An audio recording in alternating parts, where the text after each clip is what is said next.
Hi Gemini, welcome po sa inyong reading. This is your June 11 to June the 13th reading, no?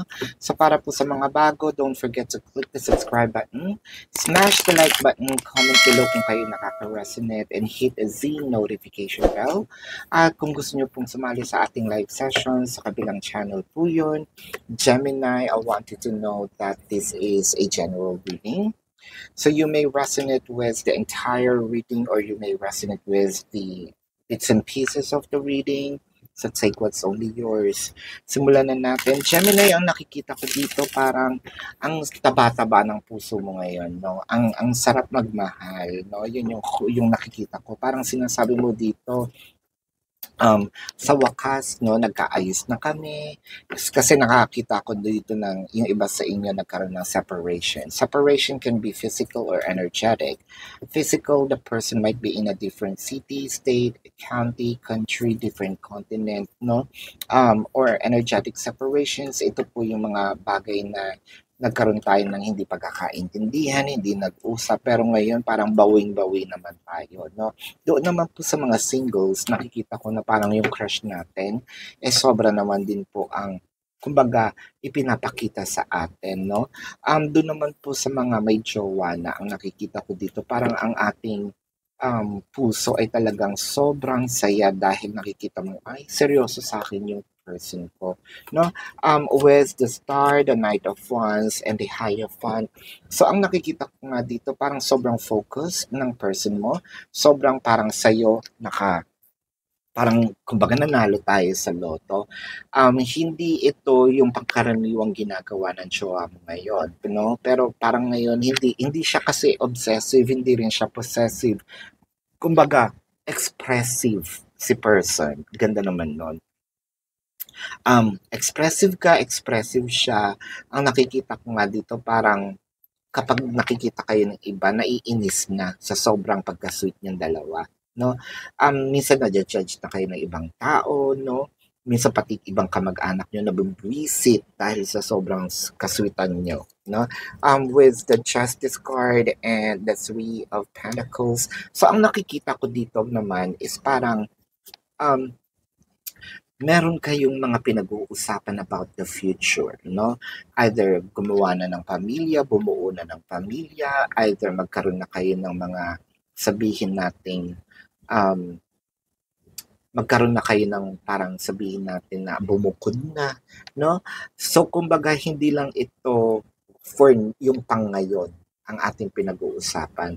Ang pinag-uusapan din natin dito is yung sinasabi nating future na nga, bumuo ng pamilya, magkaroon ng isa pang anak or magkaroon ng anak, no?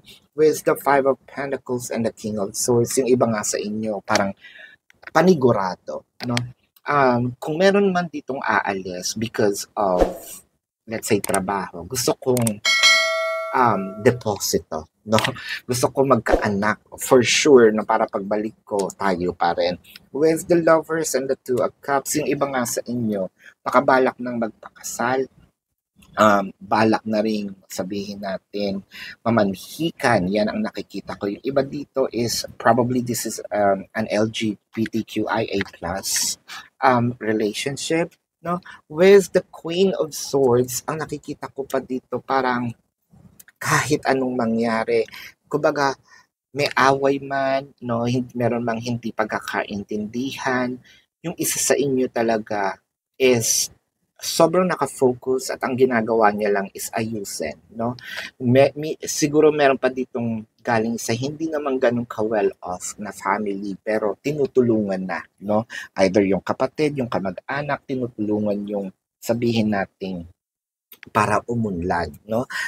With the Ten of Wands, yeah, hindi well off na family. Yung iba kasi, yung iba siguro na naranasan dito yung, porket mahirap kami, iniwan mo kami, no? Or porket mahirap kami, ayaw kami ng family mo.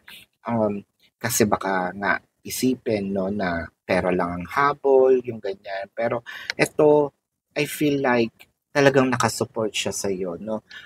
Ang nakikita ko pa nga dito parang kung meron ka mang mga checklist, no? Um, na na-checkan mo yun, no? Itong taong to, nakikita ko yung sarili ko, no? Habang tumatagal, mas nakikita ko yung sarili ko sa pagtanda ko sa kanya. Mas nakikita ko na kami para sa isa't isa. Um, Hindi gano'n ka-perfect itong relasyon na ito. Katulad ng sinabi ko, may mga ups and downs, no? Meron din mga hiwalayan. Pero at the end of the day, na-meet mo na ang iyong the one Gemini.